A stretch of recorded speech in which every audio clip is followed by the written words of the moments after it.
तो आज का टॉपिक है हमारा बेसिकली फ्रिक्शन। क्या है टॉपिक?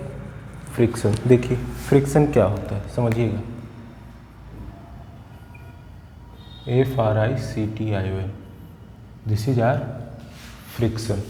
ये फ्रिक्शन बेसिकली क्या होता है? देखिए फ्रिक्शन क्या होता है, दो बॉडी जिनके सरफेस के बीच में कांटेक्ट फोर्स लगता है। कहने का मतलब है कि अगर आपका ये बॉडी है और दिस इज सेकेंड ऑब्जेक्ट, ये यहाँ पे है, तो देखिए ये ऑब्जेक्ट इधर चलना चाहेगा, जैसे कि ये एक सरफेस है, इस पे ये है, तो इस पे ये इधर की ओर, ये इधर की ओर चलना चाहेगा। तो इनके बीच जो सरफेस पे जो फ्रिक्शन, इनके सरफेस के बीच में जो फोर्स लगता है, दैट इज कॉल्ड क्या? फ्रिक्शन। अच्छा, दूसरी चीज़ फ्रिक्शन जो होता है सबसे important, it is adjustable in nature. Adjustable in nature क्या कहने का मतलब है?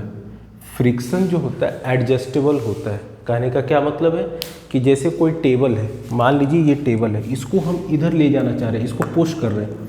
देखिए हम हल्का सा फोर्स लगाए तो इक्वल एंड अपोजिट न्यूटन का रिएक्शन जानते हैं आप। तो हल्का सा फोर्स लगाए तो हम पे, जब इधर की ओर हमने फोर्स ऐसे करके ऐसे कर रहे हैं, तो हल्का सा जब पुश कर रहे हैं तो ये भी हम पे हल्का सा पुश कर रहा है। हम कस के पुश करेंगे इसको इस डायरेक्शन में, तो ये भी हम पे ज़्यादा ही फोर्स हम पे लगेगा। तो वही है एडजस्टेबल, यानी कि एक लिमिट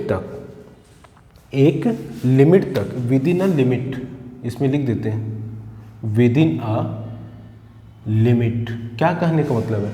कहने का मतलब है कि एक लिमिट तक अगर आप फोर्स लगाते हैं और उस फोर्स की क्वांटिटी को आप बढ़ाते चले जाते हैं लाइक दिस, तो यहाँ पे आपका फ्रिक्शन फोर्स भी बढ़ता चला जाता है। यानी कि अगर आप, जैसे आपकी कोई टेबल है, अब वो कोई टेबल को आप खींच रहे हैं, वो भारी है, तो हल्का सा फोर्स लगाए, नहीं खींचा है, और आपने फोर्स लगाया टेबल पे, तब भी नहीं खींचा है। लेकिन जिस तरह से आप जितना फोर्स लगा रहे हैं, टेबल भी तो आप पे उतना ही एक्स्ट्रा फोर्स लगा रहा है ना।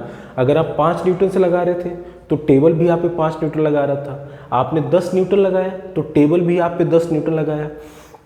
ये कब तक होता रहता है? जब तक कि जो टेबल है मूव ना करने लगे। यानी कि एक पर्टिकुलर लिमिटिंग कंडीशन, एक होता है लिमिटिंग कंडीशन, समझिएगा, लिमिटिंग कंडीशन, कि अगर आपने इससे ज़्यादा फोर्स जैसे ही लगाया, आपने टेबल मूव करने लगेगा। तो मान लीजिए कि 15 न्यूटन रिक्वायरमेंट है, कितना? 15 न्यूटन फोर्स अगर आप लगाते हैं तो टेबल स्टार्ट्स मूविंग। टेबल और ऑब्जेक्ट जो है स्टार्ट्स मूविंग। तो यानी कि 15 न्यूटन से कम की फोर्स जो है क्या है, वो लिमिटिंग है। 15 न्यूटन से हल्का सा भी अगर आपने ज़्यादा लगाया फोर्स, 15 न्यूटन इज लिमिटिंग, इससे थोड़ा सा भी ज़्यादा आपने फोर्स लगाया तो बॉडी विल स्टार्ट्स मूविंग। यानी कि उससे पहले अगर आप 2 न्यूटन का फोर्स लगा रहे थे टेबल पे, तो आप पे भी 2 न्यूटन का फोर्स लग रहा था। अगर आप 5 न्यूटन का फोर्स लगा रहे थे, टेबल पे 5 न्यूटन का फोर्स लगा खींच रहे थे, तो टेबल भी आप पे कितना फोर्स लगा रहा था? 5 न्यूटन का। तो इसी तरीके से 2 Newton, 5 Newton, 7 Newton, 8 Newton, 9 Newton, जितना आप फोर्स लगाएंगे आप पे भी उतना ही लगेगा। इसीलिए बोला जाता है एडजस्टेबल इन नेचर।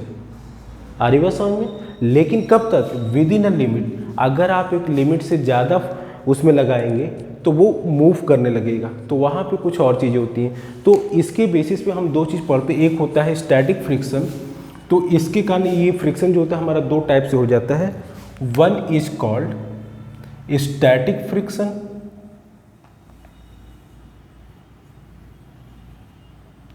एंड दूसरा होता है आपका डायनेमिक फ्रिक्शन, जिसे बोलते हैं काइनेटिक फ्रिक्शन। Kinetic friction. अब यहाँ देखिए डायनेमिक फ्रिक्शन, ये काइनेटिक और स्टैटिक क्या है? अगर कोई ऑब्जेक्ट पे आप फोर्स लगा रहे हैं, देखिए external force must it required. अगर ये आपका लीनियर प्लेन है, ये इंक्लाइंड प्लेन नहीं है, ये नहीं है आपका, ये लीनियर बॉडी है इस तरीके से, और इस पे कोई बॉडी रखा हुआ, दूसरा ऑब्जेक्ट रखा हुआ है। अब अगर इस पे आपने कोई एक्सटर्नल फोर्स नहीं लगा रहे हैं, याद रखिए आप एक्सटर्नल फोर्स नहीं लगा रहे हैं, तो उस केस में इस पे नॉर्मल रिएक्शन लगेगा और इसका वेट लगेगा, और इसके बीच में थोड़ा और फ्रिक्शन लगेगा। अब आपने एक्सटर्नल फोर्सेस को पुश कर रहे हैं, तो ये ऑब्जेक्ट चलने की कोशिश कर रहा है लेकिन चल नहीं पा रहा है। क्यों? क्योंकि जैसे इस पर फोर्स लगाएंगे तो ये जो ऑब्जेक्ट है आपका इस सरफेस पे किधर की ओर पुश करेगा, इस सरफेस को इधर की ओर पुश करेगा इसको।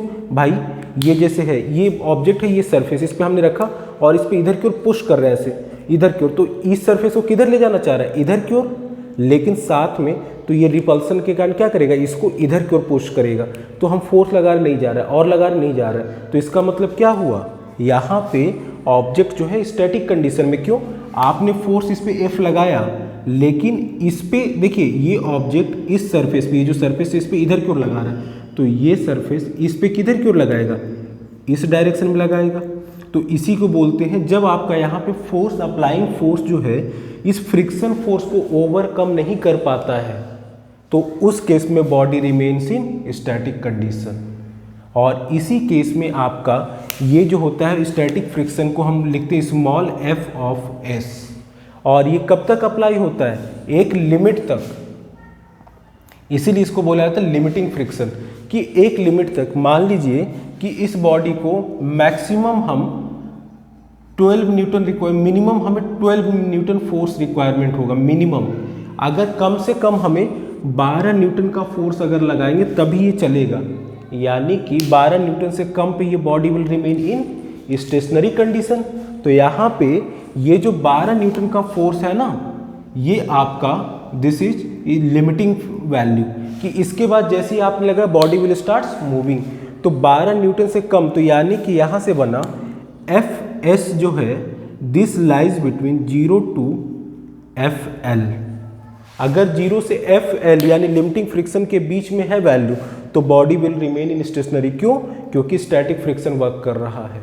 अब यहाँ पे देखिए ये जो स्टैटिक फ्रिक्शन Fs हमने लिखा है, ये स्टैटिक फ्रिक्शन Fs होता क्या है, this is directly proportional to normal reaction. ये जो नॉर्मल रिएक्शन लग रहा है उसके, अगर ये प्रोपोर्शनैलिटी साइन हटाते हैं तो यहाँ पे हो जाता है म्यू इंटू एन, और म्यू के साथ म्यू एस हो जाता है। और इसी को बोलते हैं म्यू एस जो है, इसको बोलते हैं कोफिशिएंट ऑफ स्टैटिक फ्रिक्शन। इसको हम बोलते हैं COEFFICIENT, coefficient of static friction. तो यहाँ से हमें समझ में आ गया कि स्टैटिक फ्रिक्शन क्या होता है और ये कैसे वर्क करता है। बेसिकली जब कोई ऑब्जेक्ट जो होता है एक लिमिटिंग फ्रिक्शन के से कम वैल्यू पे रहता है, कब, जब आपको एक्सटर्नल फोर्स लगा रहे हो तब। तो आप एक्सटर्नल फोर्स लगा रहे हो, बॉडी मूव नहीं कर रहा। क्यों? क्योंकि इसकी मैक्सिमम मिनिमम आपको 12 न्यूटन फोर्स लगाना चाहिए, आप 10 लगा रहे हो, 11 लगा रहे हो, बॉडी मूव नहीं कर रहा। तो उस केस में बॉडी किस में है, स्टेशनरी कंडीशन में। क्यों? क्योंकि बॉडी, ये जो ऑब्जेक्ट है और ये जो सरफेस है, इनके बीच लगने वाला जो फ्रिक्शन फोर्स है, वो फ्रिक्शन फोर्स ये एक्सटर्नल फोर्स को ओवरकम कर रहा है। अब आपने जैसे 12 न्यूटन फोर्स लगाया, उससे जरा सा भी एक्स्ट्रा लगाएंगे, बॉडी विल स्टार्ट्स मूविंग। तो यहाँ पे देखिए आपका जो स्टैटिक फ्रिक्शन है ये वेरी कर रहा है 0 से Fl, मतलब कि यानी कि आप 0 से Fl के बीच कितना वैल्यू लगाए, body will remain in stationary. क्यों? Due to static friction. Simple सी बात है। इसका मतलब आपका Fs जो है वेरिएबल है, तो आपका फिक्स नहीं है कि Fs 10 न्यूटन ही होगा। एक लिमिटिंग फ्रिक्शन तक इसकी वैल्यू, लिमिटिंग फ्रिक्शन तक 0 से L तक, 0 टू Fl तक इसकी वैल्यू हमेशा क्या होगा, वेरी करेगा। अब आते हैं काइनेटिक फ्रिक्शन पे, तो जाहिर सी बात है इसके बाद जो वैल्यू होगा वो काइनेटिक फ्रिक्शन के लिए होगा। क्या मतलब है, कहने का मतलब ये जो ब्लॉक है, ये ऑब्जेक्ट है और ये सरफेस है, इस पे रखा हुआ है, हमने 10 न्यूटन का फोर्स, ये 12 न्यूटन का फोर्स जैसे लगाया, body on the verge of moving, just move करने की कगार पे है। अब यहाँ पे जैसे आपने 12.14 न्यूटन आपने लगा दिया, 12.1 न्यूटन, तो यहाँ पे body will starts moving. Body जो होगा क्या होगा, मूव करना शुरू कर देगा। अब जब बॉडी मूव करना स्टार्ट कर देगा, तो यहाँ पे देखिए ये जो था स्टैटिक फ्रिक्शन की वैल्यू जो थी वो 0 से Fl के बीच कुछ भी हो सकता था, लेकिन काइनेटिक फ्रिक्शन की जो वैल्यू होती है दिस रिमेन्स कांस्टेंट। एक बार बॉडी मूव करना शुरू कर दिया तो ये कांस्टेंट के काइनेटिक फ्रिक्शन से ही मूव करेगा। कहने का मतलब क्या, देखिए Fs की जगह पे अब हो जाएगा Fk, that is kinetic friction, और काइनेटिक फ्रिक्शन जो हो जाएगा दैट इज म्यू के इंटू एन। भाई ये भी आपका नॉर्मल रिएक्शन के प्रोपोर्शनल होगा, प्रोपोर्शनलिटी साइन हटाएंगे, एक कांस्टेंट आएगा, that is called mu into के, म्यू के। और ये जो होता है कोफिशिएंट ऑफ काइनेमेटिक।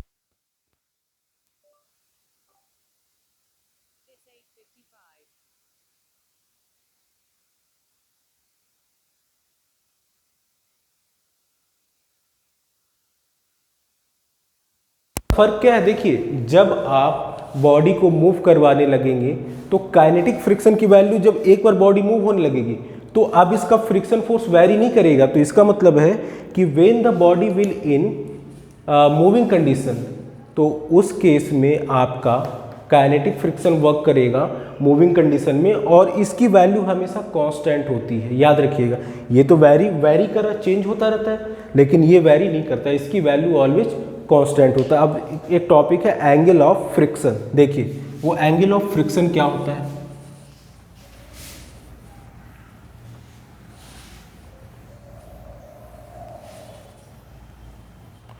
देखिए एंगल ऑफ फ्रिक्शन जो होता है बेसिकली आपका, जो जितने भी रिजल्टेंट फोर्स होते हैं वो अगर वर्टिकल से, याद रखिएगा हमेशा वर्टिकल से ही वो एंगल बनाता है। अब देखिए क्या होता है, कहने का मतलब कि मान लीजिए एक आपका ये रिजल्टेंट फोर्स है सबका, कोई इधर फोर्स लग रहा है, कोई इधर, इन सब का रिजल्टेंट फोर्स ये है। तो ये जो रिजल्टेंट फोर्स है आपका, this is resultant due to all the forces, resultant due to all forces.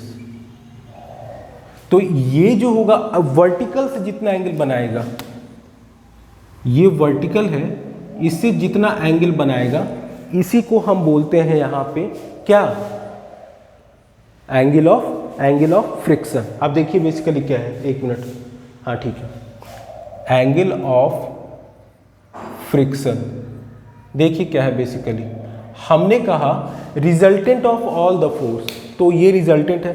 अब अगर यहाँ नॉर्मल हम देखें, मान ली कोई एक्सटर्नल फोर्स नहीं है, अगर केवल हम नॉर्मल देखें तो बॉडी में क्या वर्क करेगा, एक आपका फ्रिक्शन वर्क करेगा, तो ये हमारा फ्रिक्शन हो गया। एक आपका हमेशा नॉर्मली अपवर्ड ये नॉर्मल रिएक्शन वर्क करेगा, इन दोनों का रिजल्टेंट ये है, ठीक है। अब यहाँ पे हमने इस तरीके से ऐसे बना लिया, ये देखिए अब ये अगर 90 है इसके, तो ये हमारा बेसिकली क्या है, फ्रिक्शन फोर्स है, इसको हमने इस तरह से दिखा लिया। अब यहाँ पे देखिए अगर हम tan थीटा लें यहाँ पे, तो ये tan थीटा क्या हो जाएगा, परपेंडिकुलर अपॉन बेस, तो इसके सामने का ये परपेंडिकुलर होता है। तो ये बेसिकली क्या है, ये एफ ही तो है इसके अलॉन्ग, हमने यहाँ पे पैरेललोग्राम बना लिया, तो इसके पैरेलल ये है, तो ये साइड से आपका क्या हो जाएगा, फोर्स हो जाएगा। तो this is force upon base, base आपका क्या है, ये है, और ये बेसिकली क्या है, नॉर्मल रिएक्शन। तो यहाँ से एंगल ऑफ फ्रिक्शन जो हो जाएगा, this is F upon N, this is your angle of friction. ये क्या होता है, जब रिजल्टेंट फोर्स आपका, resultant due to all force vertical से जितना एंगल बनाता है, ये वर्टिकल है, वर्टिकल मतलब सिंपली नॉर्मल रिएक्शंस जितना एंगल बनाता है वो होता है एंगल ऑफ फ्रिक्शन। अब है एंगल ऑफ रिपोज। देखो एंगल ऑफ रिपोज क्या होता है बताते हैं, देखिए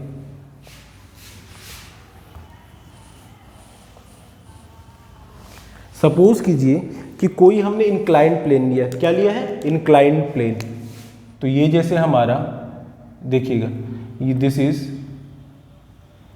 ये इंक्लाइंड प्लेन है, इस पे एक ब्लॉक रखा हुआ है इस तरीके से, दिस इज लाइक दिस, ये है mg।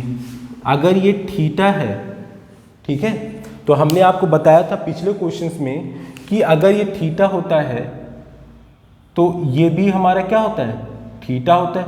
क्यों हमने बताया था, इसको इधर ठीक से लिख लेते हैं, दिस इज थीटा। अब यहाँ देखिए अगर ये थीटा है तो ये भी थीटा होगा, तो यहाँ पे अब क्या है, ये mg है, इस एक्सिस से बना रहा, तो ये कितना हो जाएगा, mg cos थीटा। अच्छा अब ये जो ब्लॉक है बेसिकली क्या हो रहा है, अगर इस तरीके से रखा है तो नीचे आने की कोशिश करेगा, मूव्स वर्टिकली, ये on this plane downward on this plane. तो यहाँ पे जब ये नीचे आएगा तो इस सरफेस पे किधर की ओर फोर्स लगाएगा, इस नीचे की ओर, यानी कि सरफेस को नीचे की ओर घसीटेगा। तो जो सरफेस है इस ब्लॉक को किधर की ओर ले जाएगा, ऊपर की ओर, यानी कि ये जो ब्लॉक ए है या बी है, इस पे फ्रिक्शन फोर्स किधर की ओर लगेगा, और हमेशा याद रखिएगा फ्रिक्शन फोर्स को हमेशा सरफेस पे दिखाया कीजिए, इसको अलग से ऐसे नहीं दिखाया जाता कभी भी। क्यों? क्योंकि friction force works between two surfaces. तो ये फ्रिक्शन फोर्स है आपका। अच्छा, ये mg cos थीटा है, तो इधर क्या हो जाएगा mg sin थीटा। बता रखा हमने क्यों, कि हमेशा जो ओरिजिनल वैल्यू mg होता है cos और sin के बीच में एग्जिस्ट करता है। तो हम पढ़ रहे थे यहाँ पे एंगल ऑफ रिपोज। देखिए एंगल ऑफ रिपोज क्या होता है समझिएगा, जब कोई ऑब्जेक्ट कोई ब्लॉक इंक्लाइंड प्लेन पे इस तरीके से रखा हुआ है और जस्ट अबाउट टू मूव, ये मूव करने ही वाला है, मतलब कि डाउनवर्ड, अगर इस पे रखेंगे तो हो सकता है स्थिर हो जाए, लेकिन हल्का सा भी अगर हम इंक्रीज करें इस एंगल को तो ये क्या होगा, नीचे की ओर आने लगेगा। तो on the verge of movement, just ये चलने के कगार पे है, तो उस केस पे जो ये एंगल होता है दैट इज कॉल्ड योर क्या, एंगल ऑफ रिपोज। अब यहाँ देखिए क्या होता है, एंगल ऑफ रिपोज की वैल्यू क्या होती है, देखिए तो यहाँ पे ये F जो है फ्रिक्शन फोर्स किसको बैलेंस कर रहा है, mg sin थीटा को।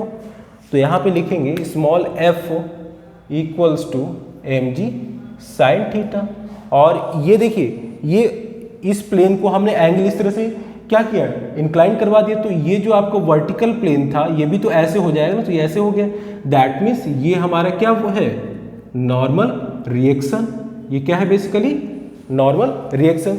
तो इस नॉर्मल रिएक्शन को कौन बैलेंस कर रहा है, mg sin थीटा।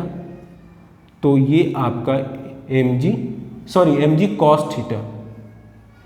अब यहाँ पे जब डिवाइड करेंगे तो ये हो जाएगा F upon n equals to sine theta upon cos theta. तो यहाँ से हो जाएगा small f upon n equals to tan theta, और इसी को बोलते हैं म्यू, F अपॉन n को। अभी हमने पढ़ाया था ना पीछे कि static friction is directly proportional to N F is, तो ये प्रोपोर्शनलिटी साइन हटाते हैं तो एक कांस्टेंट लगाते हैं दैट इज म्यू एस, अभी पीछे पढ़ाया था इसी लेक्चर में, तो वही वाला म्यू। बट यहाँ पे म्यू एस या फिर म्यू के नहीं है, दिस इज ओनली म्यू, और इसी को बोलते हैं हम कोफिशिएंट ऑफ लिमिटिंग फ्रिक्शन। तो यहाँ पे देख लीजिए ये upon F upon n equals to tan theta equals to mu, ये जो वैल्यू है ये आपका थीटा कौन सा, एंगल ऑफ रिपोज की, वो एंगल जिस पे जस्ट बॉडी जो है ब्लॉक जो है इंक्लाइंड प्लेन पे रखा हुआ है वो जस्ट मूव करने वाला है, अगर हल्का सा भी हमने इंक्रीज किया थोड़ा सा भी तो ये ब्लॉक नीचे आने लगेगा।